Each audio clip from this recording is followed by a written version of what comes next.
Ability and the particular responsibility of these countries. Painful processes when looking back, looking at what you're hearing. Thank you very much.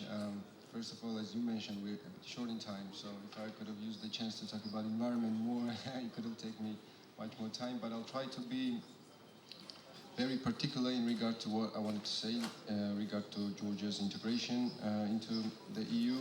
First of all, I'm happy to be part of this great event. I think this is a perfect start for all these three countries to join our efforts to be united and jointly tackle the challenges that we face on our way towards EU integration.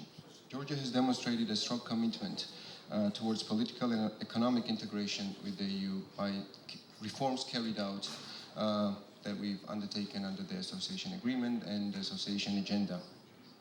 Year 2017 has been particularly important and truly remarkable in terms of the dynamics of EU-Georgia relations and in terms of the results achieved in 2017. Implementation of association agreement, including the CFTA, is an active phase and well on track. And only by 2017, increase of export from Georgia, mostly the agricultural products, is a good result of it. Georgia joined the energy community, and I'm happy to be member of the parliament to represent Georgia at the energy community on Energy Committee's Parliamentary Assembly. And after the couple of meetings, after Georgia joining it, we're already on track of, we've drafted the law on energy efficiency of infrastructure projects to be introduced in the parliament in the nearest future, maybe in days' time. And in September, October, introducing the new law to the parliament on renewable energies, which as an environment committee chairman, also very important to me. Visa-free travel regime was introduced to Georgia in 2017, and this is something that's very tangible result for the Georgian population, to be very much appreciated. We launched high-level strategic dialogue, security dialogue with the EU to discuss matters of common concern in security and defense. Of course, we appreciate the strong support and commitment from EU to Georgia territorial integrity, and I have to underline the importance of EUMM fulfilling their functions fully in the internationally recognized borders and territories of Georgia. Significant progress has been made and achieved in the following sectors: rule of law, building the democratic institutes, human rights, migration management, trade, energy, agriculture, environment, environmental impact assessment law finally adopted in 2017 by Georgia, tourism, education, innovation, healthcare, and many others. Progress achieved by Georgia was mentioned and recognized in the report issued 2017, October, Association Implementation Report on Georgia, as well as it's been underlined in EU-Georgia Association Council held in February this year. Accountability and transparency of the association agreement implementation process is one of the top priorities. We are happy to say that after the electronic monitoring system was introduced, first of all, the process, how it's been elaborated, and then after it's been introduced, how much involvement and openness was carried into this process, especially considering how many NGO, non-governmental sector organization suggestions were introduced in the new action plan for 2018, and how many meetings were held with the civil society organizations to make them feel ownership over this action plan. It's not just the government, it's society who has to be part of it.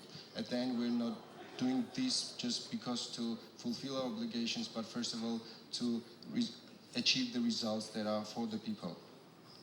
I would use the chance at the same time and mention that Georgia, being the chairman of Open Governance Partnership, and we're holding a huge summit, more than 3,000 guests arriving to Georgia in July, is a good proof of Georgia's trying our best to be as open and as transparent as is possible. And actually the parliament having quite an ambitious plan, even more ambitious than we had before, in this regard, to make sure that every single citizen has a full access and involvement in the processes that are undergoing in the parliament and in the government, of course.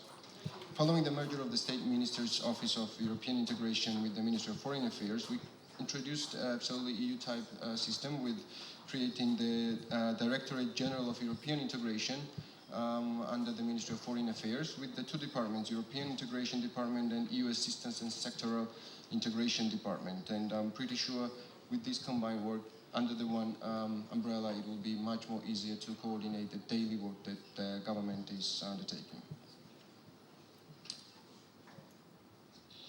We pay particular attention to the effective implementation of the EU assistance programs to Georgia, including budgetary support, institutional building, cross-border territorial cooperation, and many other tools, of course.